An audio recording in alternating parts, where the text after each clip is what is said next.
মার্কিন যুক্তরাষ্ট্র কি সত্যি শান্তির ফেরিওয়ালা নাকি বিশ্বজুড়ে যুদ্ধের নাটের গুরু? ইয়েমেনে হাসপাতালের উপর বর্বর মার্কিন হামলার পর এবার এসেছে চরম জবাব। ইয়েমেনি প্রতিরোধ বাহিনী ইসরায়েলের বেন গুরিয়ন বিমানবন্দর ও মার্কিন রণতরী হ্যারি এস ট্রুম্যানে ক্ষেপণাস্ত্র হামলা চালিয়ে দেখিয়ে দিল অন্যায় আগ্রাসনের পরিণতি কত ভয়ঙ্কর হতে পারে। ২৪ মার্চ ইয়েমেনি সেনাবাহিনীর মুখপাত্র ব্রিগেডিয়ার জেনারেল ইয়াহিয়া সারি ঘোষণা দিয়েছেন, গাজার নিরীহ মানুষদের উপর ইসরায়েলি বর্বরতা চলতে থাকলে আমাদের প্রতিরোধও চলবে। ইয়েমেনি প্রতিরোধ বাহিনী শুধু ইসরায়েলকেই নয়, মার্কিন যুক্তরাষ্ট্রকেও ছাড় দেয়নি। লোহিত সাগরে থাকা রণতরী হ্যারি এস ট্রুম্যান ও তার সহযোগী যুদ্ধজাহাজের ওপর একাধিক ব্যালিস্টিক ও ক্রুজ ক্ষেপণাস্ত্র হামলা চালিয়েছে ইয়েমেনের প্রতিরোধ বাহিনী। ইয়েমেনি প্রতিরোধ বাহিনী জানিয়ে দিয়েছে, যতদিন গাজার ওপর ইসরায়েলের অবরোধ থাকবে ততদিন নিরীহ ফিলিস্তিনিদের ওপর হামলা চলবে, ততদিন ইসরায়েলি ও মার্কিন সামরিক স্থাপনাগুলো তাদের নিশানায় থাকবে। তবে শুধু প্রতিরোধ নয়, ইয়েমেন এখন মার্কিন যুদ্ধাপরাধের শিকার।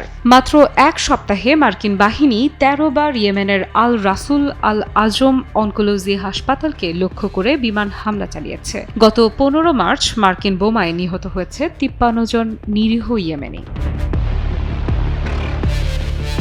এদিকে মোরল মার্কিন প্রশাসন জানিয়ে দিয়েছে, ইয়েমেনের সামরিক অভিযান আরও জোরদার করা হবে। দ্বিতীয় রণতরী মোতায়েন করা হচ্ছে মধ্যপ্রাচ্যে। কিন্তু প্রশ্ন হলো, মার্কিন যুদ্ধজাহাজ কি আসলেই ইয়েমেনি হামলা ঠেকাতে পারবে, নাকি এবার ইয়েমেন আরও শক্তিশালী জবাব দেবে?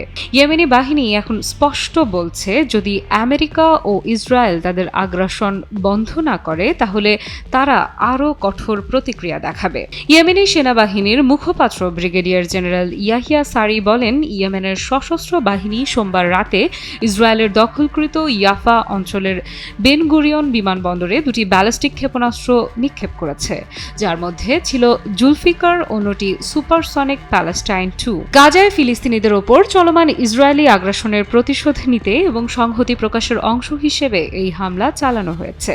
ইয়েমেনি বাহিনী লোহিত সাগরে অবস্থান করা মার্কিন রণতরী হ্যারি এস ট্রুম্যান এবং তার সঙ্গে থাকা কয়েকটি যুদ্ধজাহাজের ওপর একাধিক ব্যালিস্টিক ও ক্রুজ ক্ষেপণাস্ত্র এবং ড্রোন হামলাও চালিয়েছে।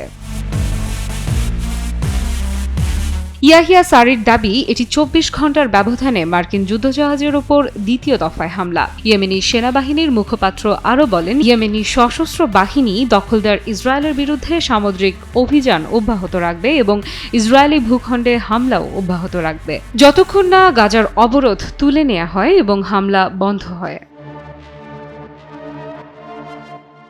সব মশার বিরুদ্ধে সুরক্ষা দিতে এলো বসুন্ধরা এক্সট্রিম অ্যারোসল, মশার বিরুদ্ধে এক্সট্রিম সুরক্ষা। এদিকে ইয়েমেনি সংবাদ সংস্থাগুলোর বরাতে জানা গেছে, সোমবার মার্কিন যুদ্ধবিমান ইয়েমেনের সাদা প্রদেশের আল রাসুল আজম অনকোলজি হাসপাতালে দুটি বিমান হামলা চালিয়েছে। এ নিয়ে এক সপ্তাহের ব্যবধানে একই হাসপাতালে ১৩টি বিমান হামলা চালালো আমেরিকা।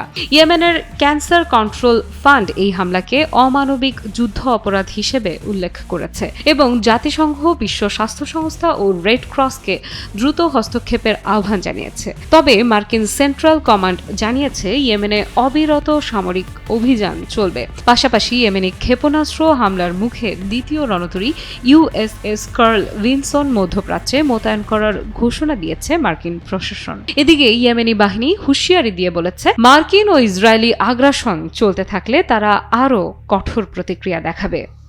আফরিদা ইফরাত, নিউজ 24।